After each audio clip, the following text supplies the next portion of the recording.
எல்லாருக்கும் வணக்கம். கதைப்போமா with RJ. நம்மளோட சேனலில் கிழவனும் கடலும்ன்ற புத்தகத்தை ஒரு நாளும் 20 நிமிஷமாக பிரித்து ஒரு பார்ட்டாக படிச்சுட்ருக்கோம். வாங்க இன்றைக்கி மேற்கொண்டு படிக்க ஸ்டார்ட் பண்ணலாம். ஆனால் இப்போது சுழல் காற்று வீசக்கூடிய மாதங்கள். சுழல் காற்று இல்லாத போது இந்த மாதங்களில் நிலவும் காலநிலை தான் வருடத்திலேயே மிகவும் சிறந்தது. சுழல் காற்று வீசுவதற்கு வாய்ப்பு இருக்கும் பட்சம் நீங்கள் கடலில் இருக்கும்போது அதன் அடையாளங்கள் வானத்தில் பல நாட்களுக்கு முன்பே தெரிய ஆரம்பித்துவிடும். கரையில் யாரும் அதை பார்க்க முடியாது. எதை பற்றி விசாரிப்பது என்று யாருக்கும் தெரியாது என்பதுதான் காரணம். அவன் நினைத்தான். மேகங்கள் திரண்டு நின்றிருக்க கரை சில மாறுதல்களை காட்டுவதுண்டு. அது எப்படி இருந்தாலும் இப்போது சுழல் காற்று எதுவும் வரப்போவதில்லை. கிழவன் வானத்தை பார்த்தான். வெயில் காலத்தின் மேக கூட்டம் ஐஸ்கிரீம் குவியல்களைப் போல நட்பு வடிவம் அணிந்திருந்தது. மிகவும் உயரத்தில் வெண்மேகங்கள் மெல்லிய சிறகுகள் செப்டம்பர் மாத வானத்தில் பறந்து காணப்பட்டன. மெல்லிய காற்று. கிழவன் சொன்னான், மீனே, காலநிலை உன்னை விட எனக்குத்தான் சாதகமாக இருக்கிறது. இடது கை மரத்து போய் மடங்கி இருந்தது சரியாகவில்லை. எனினும் அவன் அதை மெதுவாக விரித்தான்.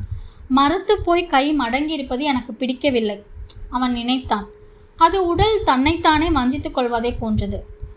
டோமைன் விசத்தன்மையின் காரணமாக வயிற்றுப்போக்கு உண்டாவதோ வாந்தி வெளியே வருவதோ மற்றவர்களுக்கு முன்னால் அவமானத்தை அளிக்கக்கூடிய செயல்களை. ஆனால் மரத்து போகும் செயல் ஒரு மனிதனை அவமானப்பட்டு நிற்க செய்கிறது. குறிப்பாக அவன் மட்டும் தனியாக இருக்கும்போது மரத்து போகும் நிலைமையை பற்றி அவனால் இப்படித்தான் சிந்தித்து பார்க்க முடிந்தது. சிறுவன் அங்கு இருந்திருந்தால் மரத்து போன கையை அவன் தடவி விட்டிருப்பான். கைத்தண்டிலிருந்து கீழே வரை தடவி மரத்து மடங்கி இருக்கும் நிலையை சரி செய்து விட்டிருப்பான். எது எப்படி இருந்தாலும் அது குணமாகிவிடும். நீரில் கயிறு சாய்ந்திருக்கும் நிலையில் வேறுபாடு இருப்பதை பார்ப்பதற்கு முன்பே அவன் வலது கையால் கயிறு இழுக்கப்படும் போது இருக்கும் வேறுபாட்டை புரிந்து கொண்டான். பிறகு கயிறை நோக்கி குனிந்தான். இடது கையை தொடையில் பலத்துடன் மிகவும் வேகமாக அடித்தான். தூண்டில் கயிறு மெதுவாக மேல் நோக்கி சாய்ந்து கொண்டே வருவதை அவன் பார்த்தான். அவன் மேலே வந்து கொண்டிருக்கிறான். கிழவன் சொன்னான், கையை எச்சரிக்கையுடன் இரு, தயவு செய்து எச்சரிக்கையுடன் இரு. கயிறு மெதுவாக எந்தவித அசைவும் இல்லாமல் மேலே வந்து கொண்டிருந்தது. படகுக்கு முன்னால் இருந்த நீர்ப்பரப்பு உயர்ந்தது. மீன் வெளியே வந்தது. எந்த சமயத்திலும் முடிவுக்கே வராததைப் போல அவன் வெளியே வந்தான். அவனுடைய ஓரங்களிலிருந்து நீர் தெரித்து விழுந்து கொண்டிருந்தது. சூரிய வெளிச்சத்தில் அவன் மின்னிக் கொண்டிருந்தான். தலையிலும் முதுகிலும் அடர்த்தியான நீல நிறம் தெரிந்தது. ஓரங்களில் இருந்த சிறகுகள் அகலமான அதே நேரத்தில் அழகான லாவெண்டர் செடியைப் போல வெயிலில் தோன்றின. பேஸ்பால் மட்டையைப் போல அவனுடைய வால் நீளமாக இருந்தது. வாளின் முனை நீருக்குள்ளிருந்து மேலே வந்தது. தொடர்ந்து எந்தவித ஆரவாரமும் உண்டாக்காமல் நீச்சல் வீரனைப் போல மீண்டும் நீருக்குள்ளேயே அவன் போய்விட்டான். வாளின் அறிவாளைப் போல பெரிய பாகம் கீழே இறங்கி செல்வதை கிழவன் பார்த்தான். கயிறு மிகவும் வேகமாக வெளியே வர ஆரம்பித்தது. படகை விட 2 அடிகள் அதிகமான நிலத்தை அவன் கொண்டிருக்கிறான். கிழவன் சொன்னான், மிகவும் வேகமாக என்று கூற முடியாவிட்டாலும் சீரான முறையில் கயிறு கீழே இறங்கி போய் கொண்டிருந்தது. மீனுக்கு பதைப்பு சிறிதும் இல்லாமல் இருந்தது. அருந்து விடாத அளவுக்கு பலத்தை பயன்படுத்தி தன் 2 கைகளாலும் கிழவன் கயிறை பிடித்து இழுத்தான். தொடர்ந்து பலத்தை பயன்படுத்தி மீனின் வேகத்தை குறைக்க முயலும் பட்சம் மீன் கயிறு முழுவதையும் இழுத்து கொண்டு போய் கொண்டிருக்கும் என்பதையும் அது அருந்துவிடும் என்பதையும் அவன் புரிந்து கொண்டிருந்தான். அவன் ஒரு பெரிய மீன்தான். என்னுடைய பலத்தை அவனுக்கு தெரிய வைக்க வேண்டும் அவன் நினைத்தான். சொந்த பலம் என்ன என்பதை தெரிந்து கொள்வதற்கோ ஓடி விலகி செல்லும் பட்சம் என்ன செய்ய முடியும் என்பதை தெரிந்து கொள்வதற்காகவும் நானாக இருந்தால் எப்படிப்பட்ட விஷயமாக இருந்தாலும் அவற்றில் தலையை நுழைத்து ஏதாவது அறுபடும் நிலை வரை கொண்டு போயிருப்பேன். அதே நேரத்தில் தெய்வத்திற்கு நன்றி, மீன்களை கொள்ளக்கூடிய நம் அளவுக்கு அவை அறிவு படைத்தவை அல்ல. எனினும் நம்மை விட பெருந்தன்மை கொண்டவையாகவும் திறமை கொண்டவையாகவும் அவை இருக்கின்றன. கிழவன் ஏராளமான பெரிய மீன்களை பார்த்திருக்கிறான். 1000 ராத்தல்களுக்கும் அதிகமான எடையை கொண்ட எவ்வளவோ மீன்களை அவன் வாழ்க்கையில் கண்டிருக்கிறான். அந்த அளவுக்கு மிகப்பெரிய 2 மீன்களை பிடிக்கவும் செய்திருக்கிறான். ஆனால் அப்போது அவன் மட்டும் தனியே இல்லை. இப்போது தன்னை தனி மனிதனாக கரையை கூட பார்க்க முடியாத கடலில் தான் இன்று வரை பார்த்ததிலேயே மிகவும் பெரிதாக, இன்று வரை கேள்விப்பட்டதிலேயே அளவில் மிகவும் பெரிதானதாகவும் இருக்கக்கூடிய மீனுக்கு பின்னால் அவன் இருக்கிறான். அப்போது கூட கழுகின் நகத்தின் பிடியில் சிக்கியிருப்பதைப் போல கிழவனின் இடது கை இறுக்கமாக இருந்தது.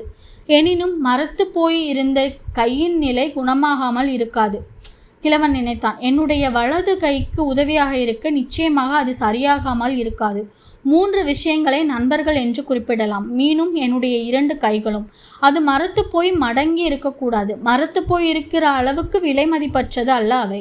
மீன் மீண்டும் மந்தமானதாக ஆனது. அது வழக்கமான வேகத்துடன் போய்க் கொண்டிருந்தது. அவன் எதற்காக குதித்து தாவினான் என்று நான் ஆச்சரியப்படுகிறேன் கிழவன் நினைத்தான். தான் எந்த அளவுக்கு பெரிதாக இருக்கிறோம் என்பதை காட்டுவதற்காக அவன் குதித்து தாவியிருக்க வேண்டும். எது எப்படி இருந்தாலும் எனக்கு இப்போது விஷயம் புரிந்துவிட்டது. நான் எப்படிப்பட்டவன் என்பதை அவனுக்கு தெரிய வைக்க வேண்டும் என்று நான் ஆசைப்படுகிறேன். ஆனால் அப்போது அவன் என்னுடைய மரத்து போய் மடங்கி இருக்கும் கையை பார்த்து விடுவானோ? நான் இயல்பாக தெரிவதை விட பெரிய ஆள் என்று அவன் நினைக்கட்டும். நான் அப்படி ஆகவும் செய்வேன். அந்த மீன் நானாக இருந்தால் எனக்கு எதிராக உள்ள எல்லா குணங்களும் அவனிடமிருந்து வந்து சேரட்டும். எனக்கு என்னுடைய பலமும் அறிவும் மட்டும் இருந்தால் போதும். கிழவன் படகின் பலகையில் வசதியாக சாய்ந்து உட்கார்ந்திருந்தான். சிரமங்களை பொறுமை குணத்துடன் ஏற்றுக்கொண்டான். மீன் திசையை விட்டு மாறாமல் நீந்தி கொண்டிருந்தது. இருண்ட நீர்ப்பரப்பின் வழியாக படகு மெதுவாக நீங்கிக் கொண்டிருந்தது. கிழக்கு திசையிலிருந்து வந்த காற்று மோதியதும் நீரில் ஒரு சிறிய உணர்வு உண்டானது. மதிய நேரம் வந்தபோது மரத்து போய் விட்டிருந்த கிழவனின் இடது கை சீரான நிலைக்கு வந்தது. மீனே, இதோ உனக்கு ஒரு கெட்ட செய்தி, கிழவன் சொன்னான். தோலை மூடியிருந்த கோணிக்கு மேலே இருந்த கயிறை அவன் சற்று இடம் மாற்றினான். அவன் வசதியாக உட்கார்ந்திருந்தாலும் சிரமங்களை அனுபவித்துக் கொண்டிருந்தான். ஆனால் அதை ஒப்புக்கொள்ளவில்லை. நான் மத நம்பிக்கை கொண்ட மனிதன் அல்ல, கிழவன் சொன்னான். எனினும் இந்த மீனை பிடிப்பதற்கு 10 முறை நம்முடைய தந்தையும் 10 முறை புனித மரியத்தையும் உச்சரிப்பேன். இந்த மீனை பிடிக்க முடிந்தால் டீக்ரோபாவில் இருக்கும் கன்னி மரியத்தின் இடத்திற்கு நான் புனித பயணம் செல்வேன். சத்தியமாக. கிழவன் இயந்திரத்தனமாக பிரார்த்தனை செய்த சொற்களை கூற மிகவும் களைத்து போயிருப்பதால் சில நேரங்களில் பிரார்த்தனைகளை ஞாபகத்தில் வைத்திருக்க முடியாமல் போய்விடும். அப்படிப்பட்ட நேரங்களில் பிரார்த்தனை சொற்களை மிகவும் வேகமாக கூறுவான். அப்படி கூறும்போது அந்த சொற்கள் இயல்பாகவே ஞாபகத்தில் வர ஆரம்பித்துவிடும். நம் தந்தையை விட புனித மரியத்தின் பெயரை கூறுவது மிகவும் எளிமையாக இருக்கிறது, கிழவன் நினைத்தான். புனித மரியமே, உன்னை வணங்குகிறேன். கடவுள் உன்னுடன் இருக்கிறார். பெண்களில் நீ ஆசீர்வதிக்கப்பட்டவள். உன் கருப்பையின் பலமான இயேசுவும் ஆசீர்வதிக்கப்பட்டவரே. புனித மரியமே, கடவுளின் அன்னையே, பாவிகளான எங்களுக்காக இப்போதும் எங்களுடைய மரண நேரத்தின் போதும் நீ பிரார்த்தனை செய்ய வேண்டும். ஆமென். தொடர்ந்து அவன் சொன்னான். புனித கன்னியே, இந்த மீனின் மரணத்திற்காகவும் நீ பிரார்த்தனை செய்ய வேண்டும். இவன் ஆச்சரியப்படக்கூடிய விதத்தில் இருக்கிறான் என்றாலும் பிரார்த்தனையை கூறி முடித்ததும் மனதில் மேலும் சற்று நிம்மதி உண்டானதைப் போல் இருந்தது. ஆனால் சிரமங்கள் சிறிதும் குறையாமல் இருந்தன. மாறாக சற்று அதிகமாகவே இருப்பதைப் போலவே தோன்றியது. உட்கார்ந்திருந்த பலகையில் சாய்ந்தவாறு இயந்திரத்தனமாக இடது கையின் விரல்களை அசைத்து வேலையை ஆரம்பித்தான். இளம் காற்று வீசிக்கொண்டிருந்தாலும் வெயில் மிகவும் சூடாகவே இருந்தது. அந்த சிறிய தூண்டில் கயிறை படகின் பின்பகுதி வழியாக மீண்டும் கீழே இறக்கி விடுவதுதான் இப்போது இருப்பதை விட நல்லது. அவன் சொன்னான். இன்னொரு இரவு மீன் இதே மாதிரி போய்க் கொண்டிருந்தால் நான் இனியும் கடலில் சாப்பிட வேண்டியது இருக்கும். புட்டியில் இருந்த நீர் தீரும் அளவுக்கு வந்துவிட்டது. டால்ஃபின் மீனை தவிர வேற எதுவும் இங்கே கிடைப்பது மாதிரி தெரியவில்லை. கிடைத்த நிமிடத்திலேயே சாப்பிடுவதாக இருந்தால் அது அந்த அளவுக்கு மோசமாக இருக்காது. ஆனால் அதனை ஈர்ப்பதற்கு என்னிடம் விலக்கு இல்லையே. பச்சையாக சாப்பிடுவதாக இருந்தால் பறக்கும் மீன் சிறந்ததாக இருக்கும். அறுத்து துண்டு துண்டுகளாக ஆக்க வேண்டியதில்லை. இப்போது என்னுடைய முழு பலத்தையும் நான் பாதுகாத்து வைத்திருக்க வேண்டியதிருக்கிறது. இயேசு கிறிஸ்துவே அவன் இந்த அளவுக்கு பெரியவனாக இருப்பான் என்பதை நான் அறிந்திருக்கவே இல்லை. எனினும் நான் அவனை கொல்வேன், கிழவன் தீர்மானமான குரலில் கூறினான். அவனுடைய அனைத்து உயர்வு தன்மைகளுடனும் மதிப்புடனும்.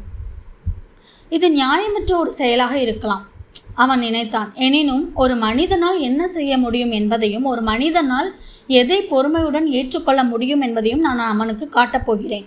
வினோதமான ஒரு கிழவன் நான் என்று சிறுவனிடம் ஏற்கனவே கூறியிருக்கிறேன், அவன் சொன்னான். இப்போது அதை நிரூபிக்க வேண்டிய நேரம் வந்திருக்கிறது. ஒரு 1000 முறைகள் அவன் அதை நிரூபித்திருக்கிறான் என்பது இப்போது விஷயமல்ல. இப்போது மீண்டும் அவன் அதை நிரூபித்து காட்டப் போகிறான். ஒவ்வொரு முறையும் புதிதானது தானே சந்தர்ப்பங்கள். ஒரு செயலை செய்யும்போது கடந்த காலத்தை பற்றி அவன் எந்த சமயத்திலும் நினைத்து பார்ப்பதில்லை.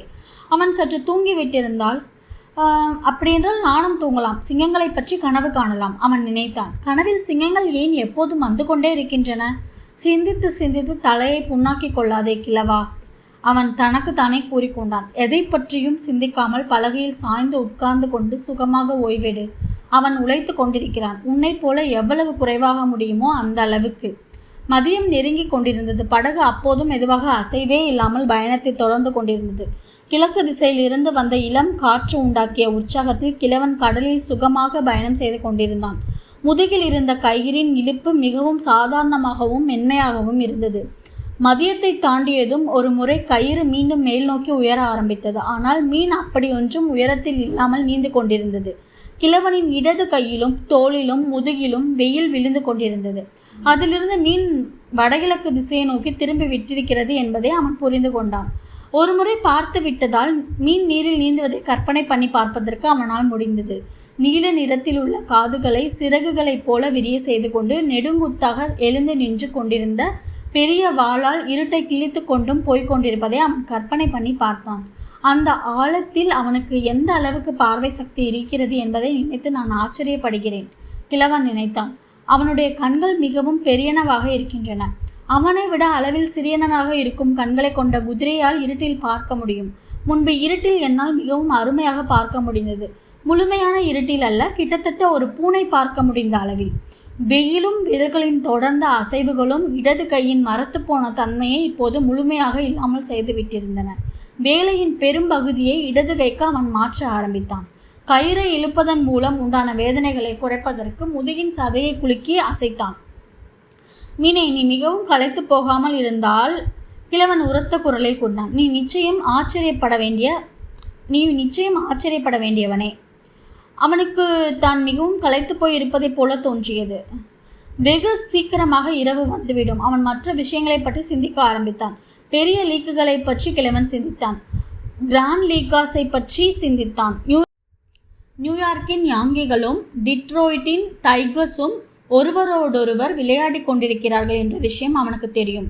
இது 2வது நாளாக ஆன பிறகும் ஜூகாஸின் முடிவு என்ன என்று எனக்கு தெரியவில்லை, அவன் நினைத்தான். ஆனால் எனக்கு தன்னம்பிக்கை கட்டாயம் இருக்க வேண்டும். காலின் பாத பகுதியில் எலும்பு பாதிப்பால் வேதனை உண்டாகிவிட்டிருந்த போது கூட எல்லா விஷயங்களையும் எந்தவித குறைபாடும் இல்லாமல் செய்து கொண்டிருக்கும் மிகப்பெரிய வீரரான டிமாக்கியோவை விட திறமைசாலியான மனிதன் நான் ஆக வேண்டும். எலும்பால் உண்டாகும் பாதிப்பு என்றால் என்ன? அவன் தனக்குத்தானே கேட்டுக்கொண்டான். எஸ்பியூலா டே நியூஸோ, அது எங்களுக்கு உண்டானது. போர் புரியும் கோழிகளின் கால்களில் கட்டப்பட்டிருக்கும் கூர்மையான கருவியை விட எலும்பு பாதிப்பால் மனிதனின் கால்பாதம் தரும் வேதனை அதிகமாக இருக்குமோ? அதை என்னால் தாங்கிக் கொள்ள முடியும் என்று எனக்கு தோன்றவில்லை. அதே மாதிரி ஒரு கண்ணோ 2 கண்களோ கூட போய்விட்டாலும் போர் புரிதலை தொடர்ந்து கொண்டிருக்கும் போர்க்கோழியைப் போல ஆவதற்கு என்னால் முடியாது. பெரிய பறவைகள், காட்டு மிருகங்கள் ஆகியவற்றின் அருகே மனிதர்கள் செல்வதில்லை. எனினும் கடலின் ஆழத்தில் இருட்டில் இருக்கும் உயிரினங்களாக ஆவதில்தான் எனக்கு அதிக விருப்பம். சுறா மீன்கள் வரவில்லை என்றால், கிழவன் உரத்த குரலில் சொன்னான். சுறா மீன்கள் வருவதாக இருந்தால் அவன் மீதும் என் மீதும் தெய்வம் கருணை காட்டட்டும். இந்த மீனுடன் நான் சேர்ந்து நின்று கொண்டிருக்கும் நேரம் அளவுக்கு டிமோக்கியாவால் நின்று கொண்டிருக்க முடியும் என்று நீங்கள் நம்புவீர்களா? அவன் நினைத்தான். அவரால் முடியும், என்னை விட இயலும் என்றுதான் உறுதியாக நம்புகிறேன். காரணம், அவர் இளைஞன், நல்ல பலசாலி. அது மட்டுமல்ல, அவருடைய தந்தை மீனவனாக இருந்தவர். ஆனால் பாதத்தின் எலும்பு தரும் வேதனை மிகுந்த வலியை தருமோ? எனக்கு தெரியாது, அவன் உரத்த குரலில் கூறினான். எனக்கு எந்த சமயத்திலும் அது வேதனையை தராது. சூரியன் மறைந்த போது மேலும் தன்னம்பிக்கை கிடைப்பதற்காக கிழவன் கசான்பிளாங்காவில் உள்ள சத்திரத்தில் நடைபெற்ற கடந்த கால சம்பவங்களை நினைத்து பார்த்தான். கப்பல் தளத்திலேயே மிகவும் பலசாலியான ஷூயேன் பியூகோவிலிருந்து வரும் கருப்பின மனிதனுடன் அவன் கையை பிடித்து பழத்தை காட்டுவான். மேஜையில் சாக்பீஸால் வரையப்பட்டிருக்கும் கோடில் முழங்கைகளை ஊன்றி அவன் ஒரு பகலையும் ஒரு இரவையும் செலவழித்தார்கள். கைகள் நெடுமுத்தாக நின்றிருந்தன. கைகளை அழுத்தமாக பிடித்து கொண்டிருந்தன. ஒவ்வொருவனும் இன்னொருவனின் கையை மேஜை மீது தாழ்த்துவதற்கு பழத்தை வெளிப்படுத்தி கொண்டிருந்தனர். தாராளமாக அதை வைத்து பெட் கட்டவும் செய்தனர். மண்ணெண்ணெய் விளக்குகளின் வெளிச்சத்தில் மனிதர்கள் தொடர்ந்து அறைக்குள் வந்து கொண்டு போய் இருந்தனர். கிழவன் தன் கையையும் நீக்ரோவின் கையையும் முகத்தையும் மாறி மாறி பார்த்து கொண்டே இருந்தான். முதல் 8 மணி நேரத்திற்கு பிறகு 4 மணி நேரம் இடைவெளி விட்டு நடுவர்களை மாற்றிக்கொண்டிருந்ததால் நடுவர்களால் தூங்க முடிந்தது. அவனுடைய மற்றும் நீக்ரோவின் கைவிரல்களின் நகங்களில் இருந்த ரத்தம் வெளியே வந்து கொண்டிருந்தது. இருவரும் ஒருவரையொருவர் கண்களையும் கைகளையும் கை தண்டுகளையும் மாறி மாறி பார்த்து கொண்டார்கள். பணம் கட்டி பந்தயம் வைத்தவர்கள் அறைக்குள் வந்து கொண்டும் போய்கொண்டும் உயரமான நாற்காலிகளில் அவருடன் சேர்ந்து உட்கார்ந்து போட்டியை பார்த்து கொண்டும் இருந்தார்கள். பல வகையான சுவர்களில் அடர்த்தியான நீல நிற சாயம் அடிக்கப்பட்டிருந்தது. சுவர்களில் விளக்குகள் நிழல்களை விழச் செய்து கொண்டிருந்தன. நீக்ரோவின் பயங்கரமான நிழல் விளக்கில் காற்று வீசிய போது சுவரில் ஆடிக்கொண்டிருந்தது. இரவு முழுவதும் பந்தயத் தொகை அதிகரித்து கொண்டும் குறைந்து கொண்டும் இருந்தது. பந்தயம் நடத்தியவர்கள் நீக்ரோவிற்கு குடிப்பதற்கு ரம் அளித்து சிகரெட்டை பற்ற வைத்து தந்தனர். ரம்மை பருகிவிட்டு நீக்ரோ மிகவும் கம்பீரமாக ஒரு முயற்சியை செய்தான். ஒரு முறை கிழவன் அன்று கிழவனாக இல்லாமல் இருந்த சாண்டியாகோ எல் சாம்பியன் சிரமப்பட்டு 3 அங்குலங்கள் கீழே போய் விட்டான். ஆனால் கிழவன் தன் கையை உயர்த்தி மீண்டும் சமநிலையை நிலவ விட்டான். மிகப்பெரிய விளையாட்டு வீரனும் நல்ல மனிதனுமான நீக்ரோவை தோல்வியடைய செய்ய முடியும் என்று அந்த நிமிடமே அவனுடைய மனதில் உறுதி உண்டானது. பொழுது விடியும் நேரத்தில் பந்தயம் நடத்தியவர்கள் போட்டி சமநிலையை அடைந்திருப்பதாக அறிவிக்க கூடாதா என்று கேட்க நடுவர்கள் முடியாது என்று தலையை ஆட்டிக்கொண்டிருக்க கிழவன் முழு சக்தியையும் பயன்படுத்தி நீக்ரோவின் கையை கீழே இறங்கும்படி செய்தான். மேஜை மீது போய் படும் வரை இறக்கினான். ஞாயிற்றுக்கிழமை காலையில் ஆரம்பித்த போட்டி திங்கட்கிழமை காலையில் முடிவுக்கு வந்தது. பணம் கட்டியவர்களில் யாரும் போட்டி சமநிலையை அடைந்து விட்டதாக அறிவிக்கும்படி கேட்டுக்கொண்டிருந்தார்கள். காரணம், அவர்கள் பணிக்கு செல்ல வேண்டியிருந்தது.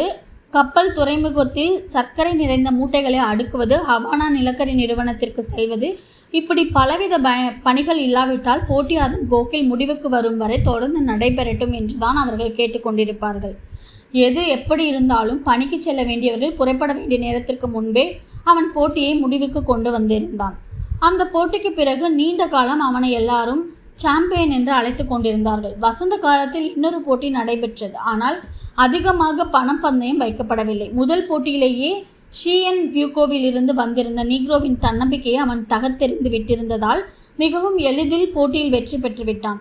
அதற்கு பிறகும் மேலும் பல போட்டிகளில் பங்கு பெற்றான். அதற்கு பிறகு எதுவும் இல்லை. தேவைப்பட்டால் தன்னால் யாரையும் தோல்வியடைய செய்ய முடியும் என்று அவனுக்குள் உறுதியான தீர்மானம் இருந்தது. மீன் பிடிக்கக்கூடிய வலது கையால் விளையாடுவது இல்லை என்று அவன் முடிவு செய்து வைத்திருந்தான். அதனால் இடது கையால் சில போட்டிகளில் விளையாடி பார்த்தான். ஆனால் இடது கை எப்போதும் அவனை ஏமாற்றி கொண்டிருந்தது. அவன் மனதில் நினைத்ததைப் போல அந்த கை செயல்படவில்லை. அவன் அதன் மீது நம்பிக்கை வைக்கவும் இல்லை. இடது கையை வெயிலில் சூடு பண்ணிவிட்டிருக்க வேண்டும் அவன் நினைத்தான். இரவில் மிகுந்த குளிர் இருந்தால் மட்டுமே கையில் மரத்து போகக்கூடிய நிலைமை உண்டாகும். இன்று இரவு என்ன நடக்கப் போகிறதோ? மியாமிக்கு செல்லக்கூடிய ஒரு விமானம் அவனுடைய தலைக்கு மேலே பறந்து கொண்டிருந்தது. விமானத்தின் நிழல் பறக்கும் மீன்களின் கூட்டத்தை பயப்பட செய்ததை கிழவன் கவனித்தான். இந்த அளவுக்கு பறக்கும் மீன்கள் இருந்தால் அங்கு டால்ஃபின் இருக்கு, கிழவன் சொன்னான். தொடர்ந்து கயிறை பிடித்தவாறு பின்னோக்கி சாய்ந்து கொண்டு அவற்றில் ஒன்றை பிடிக்க இயலுமா என்று பார்த்தான். ஆனால் கயிறு மிகவும் முறுகி போய் இருந்ததால் அவனால் அதை பிடிக்க முடியவில்லை. கயிறு அறுபட போவதற்கு அறிகுறி என்பதைப் போல நீர்த்துளிகள் தெரித்து விழுந்து கொண்டிருந்தன. படகு மெதுவாக முன்னோக்கி நகர்ந்து கொண்டிருந்தது. கண்களில் இருந்து மறையும் வரை கிழவன் விமானத்தையே பார்த்து கொண்டு நின்றிருந்தான். விமானத்தில் பயணம் செய்வது வினோதமான அனுபவமாக இருக்கும் அவன் நினைத்தான். அந்த அளவுக்கு உயரத்திலிருந்து பார்க்கும்போது கடல் எப்படி இருக்கும்? அதிகமான உயரத்தில் பறக்கவில்லை என்றால் மீன்களை மிகவும் நன்றாக பார்ப்பதற்கு அவர்களால் முடியும். 200 ஆட்கள் உயரத்தில் மிகவும் மெதுவாக பறந்து மேலே இருந்து மீன்களை பார்ப்பதற்கு எனக்கு விருப்பம் இருக்கிறது. ஆமைகளை பிடிப்பதற்காக செல்லும் படகுகளில் செல்லும்போது பாய்மரத்திற்கு மேலே கட்டப்பட்டிருக்கும் மரத்தடியில் தான் நான் எப்போதும் உட்கார்ந்திருப்பேன். அந்த உயரத்தில் இருந்து கூட நான் எவ்வளவோ விஷயங்களை பார்த்திருக்கிறேன். அங்கிருந்து பார்க்கும்போது டால்ஃபின் பச்சை நிறத்தில் இருக்கும். அவற்றின் மீது இருக்கும் கோடுகளையும் நீல நிறம் கொண்ட புள்ளிகளையும் பார்க்கலாம். இருண்ட நீர்ப்பரப்பில் மிகவும் வேகமாக நீந்தி கொண்டிருக்கும் மீன்களுக்கு நீல நிறத்தை கொண்ட முதுகுகளும் சாதாரணமாகவே நீல நிற கோடுகளும் புள்ளிகளும் இருப்பதற்கு காரணம் என்ன? டால்ஃபின் பச்சை நிறத்தில் இருப்பதை போல தோன்றுவதென்னவோ உண்மைதான். உண்மையாகவே கூறப்போனால் அவனுக்கு பொன்னிறம் நன்றாக அது பசி எடுத்து உணவை தேடும்போது மார்லின் மீன் உடலில் இருப்பதைப் போல அவனுடைய உடலிலும் நீல நிற கோடுகளை பார்க்கலாம். கோபமோ அல்லது மிகுந்த வேகமோ, இவற்றில் எது கோடுகளை உடலின் மீது கொண்டு வருகிறது? இருட்டுவதற்கு சற்று முன்பு நடைபெற்றது அது. சர்க்காசோ பாசிகள் நிறைந்த ஒரு பெரிய தீவுக்கு அருகில் அவன் படகை செலுத்தி கொண்டிருந்தான். ஒரு மஞ்சள் நிற போர்வைக்கு கீழே எதனுடனோ கடல் காம விளையாட்டுகளில் மூழ்கி இருப்பதைப் போல சர்க்காசோ பாசிகள் மேலும் உயர்வதும் இப்படியும் அப்படியுமாக ஆடுவதுமாக இருந்தன. அப்போது கிழவனின் சிறிய தூண்டிலில் ஒரு டால்ஃபின் சிக்கியது. காற்றில் குதித்து தாவிய போதுதான் அவன் அதை முதலாக பார்த்தான். டால்ஃபின் வளைந்து திரும்பி பதபதைப்புடன் சிறகுகளை அடித்து கொண்டிருந்தது. சூரிய அஸ்தமனத்தின் இறுதி ஒளிக்கதிர்கள் பட்டு அது முழுமையாக பொன்னிறத்தில் காணப்பட்டது. பதைப்பின் காரணமாக ஒரு விளையாட்டு வீரனை போல அது மீண்டும் மீண்டும் தாவிக்கொண்டே இருந்தது. கிழவன் படகின் பின்பகுதிக்கு சென்று குனிந்த வலது கையால் பெரிய தூண்டில் கயிறை இழுத்து பிடித்தான். தொடர்ந்து காலணிகள் அணியாத இடது பாதத்தை இழுத்து கட்டப்பட்ட கயிறில் ஒவ்வொரு முறையும் மிதித்து இடது கையால் டால்ஃபினை படகுக்குள் இழுத்து கொண்டு வந்தான். படகின் பின்பகுதியில் அவன் கலக்கமடைந்து இரு பக்கங்களிலும் குதித்து கொண்டும் வாளால் அடித்து கொண்டும் இருந்தான். கிழவன் குனிந்து நீல நிற புள்ளிகளை கொண்டு மின்னிக் கொண்டிருந்த அந்த பொன்னிற மீனை எடுத்து உயர்த்தி பிடித்தான். அதன் தாடை எலும்புகள் தூண்டிலில் கொக்கியில் துடிப்பதைப் போல படுவேகமாக கடித்து கொண்டிருந்தன. நீளமும் அகலமும் உள்ள உடலையும் வாளையும் தலையையும் அது படகின் அடித்தளத்தில் அடித்து கொண்டிருந்தது. கிழவன் மீனின் பொன்னிறத்தில் ஒளிந்து கொண்டிருந்த தலையில் அடித்தவுடன் அது அடங்கி அசைவே இல்லாமல் போனது. கிழவன் டால்ஃபினை தூண்டிலில் இருந்து பிரித்தெடுத்தான். தொடர்ந்து ஒரு மத்தி மீனை கோர்த்து தூண்டிலை கடலுக்குள் எறிந்தான். பிறகு உட்காரக்கூடிய பலகைக்கு மெதுவாக திரும்பி வந்து இடது கையை கழுவினான். நீரை கார் சட்டையில் துடைத்தான். பிறகு கனமான கயிறை வலது கையிலிருந்து இடது கைக்கு மாற்றி வலது கையை கடல் நீரில் கழுவினான். அப்போது சூரியன் கடலில் மறைவதையும் பெரிய கயிறு சாய்ந்து கொண்டிருப்பதையும் அவன் பார்த்து கொண்டிருந்தான். கண்டிப்பாக கிழவனும் கடலும் புத்தகம் உங்களுக்கு ரொம்ப பிடிச்சிருக்கும்னு நான் நம்புகிறேன். ஏன்னா எனக்கும் ரொம்ப பிடிச்சிருக்கு. ஸோ இந்த பதிவு உங்களுக்கு பிடிச்சிருந்தா கதைப்போமா வித் ஆர்ஜி சேனலை லைக் பண்ணுங்கள், கமெண்ட் பண்ணுங்கள், ஷேர் பண்ணுங்கள், சப்ஸ்கிரைப் பண்ணுங்கள். தேங்க்யூ.